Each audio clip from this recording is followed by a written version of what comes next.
Hace ya, bueno, fue en 2008 más o menos, estaba en una, si hubierais estado conmigo hubierais visto a mi izquierda 5 personas bastante más mayores que yo, todos con su papelito, sentados en una mesa. Al final del todo, el sexto era mi profesor, Chema Gómez Lora, que es un escritor de cuentos para niños y también de relatos cortos, y yo estaba tomando clases de cómo escribir y cómo hacer relatos cortos. Y estábamos allí sentados los 6 y íbamos a leer nuestro relato delante de 20 personas o así que había. Si hubieras estado conmigo sentados allí, aparte de sentir las tripas cómo se os movían, porque era la primera vez que hablaba en público, incluso era policía ya, llevaba 2 años, pero no había hablado así delante de gente exponiéndote, ¿no? Y había 2 cosas que hacían que esto fuera más potente. Lo primero, que nunca había hablado en público así delante de gente. Nunca. Y eso ya me hacía sentir bastante fuerte. Y lo segundo, que nunca había contado la historia real que iba a contar ese día. Y en la audiencia había pues, como 15 personas bastante mayores, porque era un centro en Móstoles de estos de cultural, y claro, la gente que venía, pues casi que eran los que se aburrían por ahí, se pasaban a escuchar ahí cómo contaban cosas la gente. Y estaba la novia que tenía yo en ese entonces también allí sentada, que me miraba con una carilla como entre orgullo y una pena increíble, que yo la oía, como diciendo, o sea, se le ve que si no tiene ahí un váter casi le hace falta. Estaba asustadísimo. Total, que empecé a leer el relato y según empecé a leerlo, a los 2 minutos, se me deshacía en las manos el papel del sudor. La camisa, muy mala, por cierto, ahora ya llevo buenas, pero era malísima, pues ya empapada. O sea, ni 3 segundos empezó a estar así. Y lo que contaba en ese relato es que les decía a la gente que estaba allí en la audiencia, digo, mira, si hubierais estado conmigo cuando tenía 11 años, hubierais visto justo enfrente de vosotros un parque hecho una mierda totalmente, con la hierba amarilla que no olía absolutamente a nada. A vuestra izquierda hubierais visto los edificios donde yo vivía y justo a mi izquierda también estaba mi padre.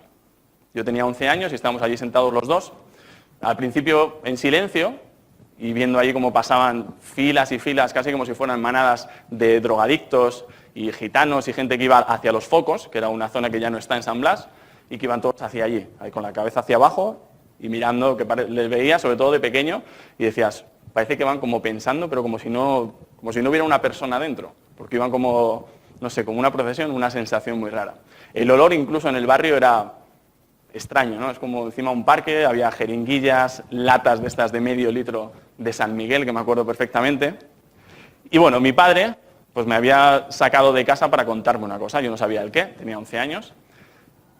Y lo que hizo, pues me puso la mano en el hombro y me dijo, Nacho, dice, mira, tengo que contarte una cosa, no es algo que con los años que tienes, pues te tuvieras que escuchar y ojalá no fuera así, pero es que te vas a enterar de todas maneras. Entonces prefiero ser yo el que te lo cuente.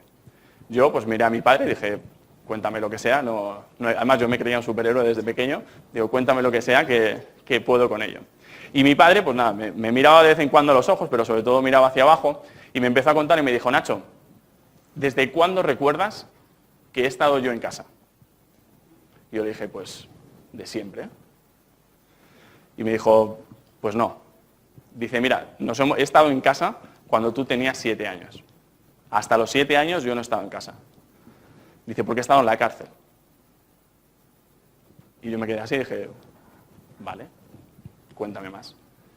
Y me empezó a explicar, dice, mira, Nacho, cuando era joven, justo antes de que nacieras tú, pues nos íbamos en un parque al lado del barrio, el parque de Ajofrín, íbamos varios amigos y parábamos allí todos y la verdad pues que hacíamos un poco lo que nos venía así en la gana y vivir y éramos bastante gamberros. Y una noche, con 2 amigos más, atracamos un bar. Lo hicimos pues por el dinero, no sé, porque éramos jóvenes y no sé, por qué lo hicimos. Me lo dijo así. Dice, y en ese atraco, pues entramos al bar, que era ya por la noche, estaban cerrando, un bar de barrio, que es donde todo el mundo se conoce. Estaba la mujer del dueño y el dueño. Entonces, pues, unos se fueron a por la caja, los otros 2 compañeros, y yo sujeté a la mujer. Cuando acabamos de coger el dinero, echamos todos a correr y nos fuimos cada uno para un sitio. Yo me fui a casa, ya conoces a tu abuelo, que si se entera yo creía que me iba a matar. Me metí en la cama asustado, temblando, porque no me daba cuenta ni de lo que había hecho.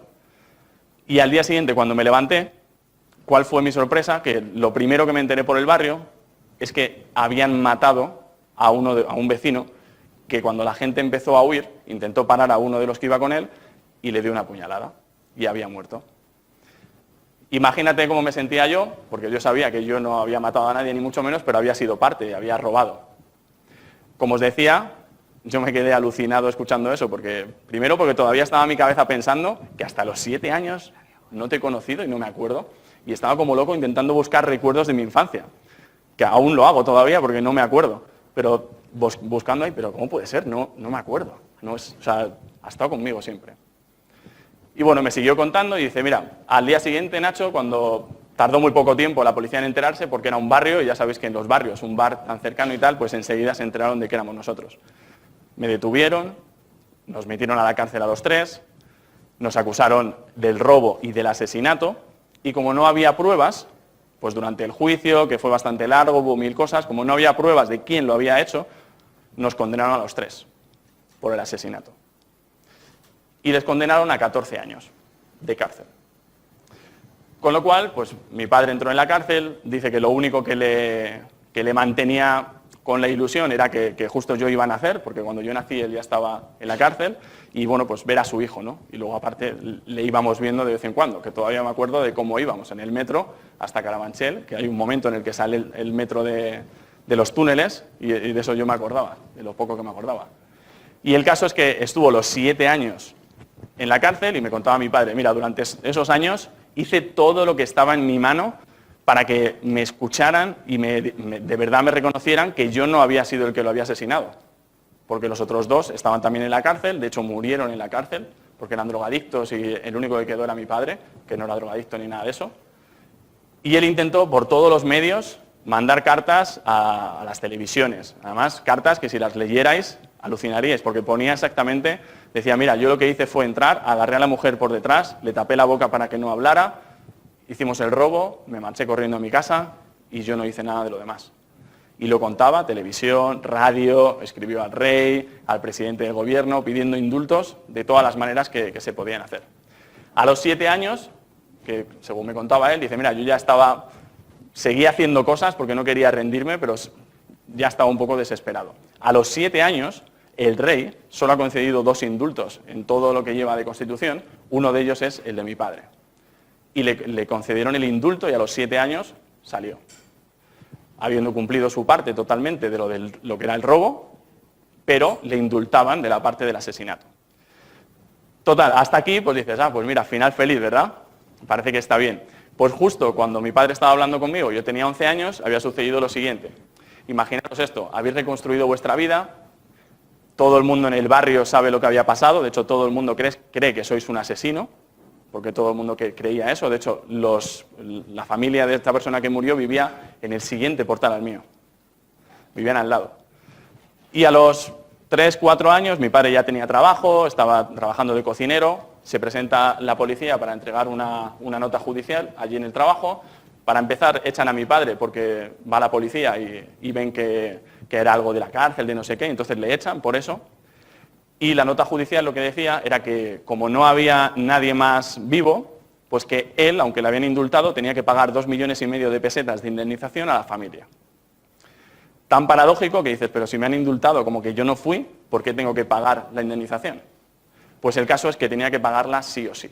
Y si no la pagaba, pues como ya sabéis, la otra opción es a la cárcel. Y pagarla con condena. Y mi padre pues me decía, hijo, siento contarte esto ahora, siento que sea así, pero necesitaba decírtelo porque esto es lo que vamos a hacer.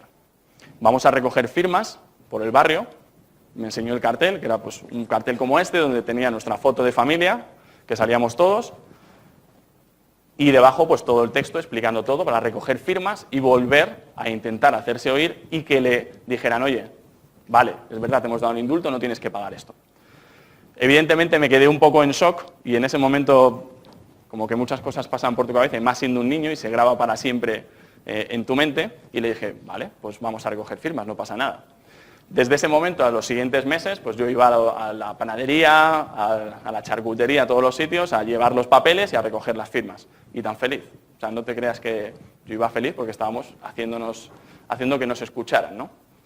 Y justo antes de irnos, mi padre me puso la mano así encima y me dio un consejo, me dijo algo que fue lo que ya se me grabó para siempre. Me dijo, mira, hijo, dice, hay 2 cosas que tienes que saber en esta vida y por eso también te cuento esto. Lo primero es que te hagas responsable de lo que haces, de todas tus acciones. Tienes que hacerte responsable siempre de lo que haces. Y lo segundo, si después de hacerte responsable hay alguna injusticia, no estás consiguiendo algo que quieres conseguir, hazte oír como sea.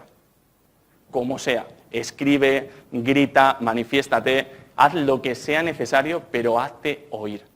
Reclama lo que es tuyo.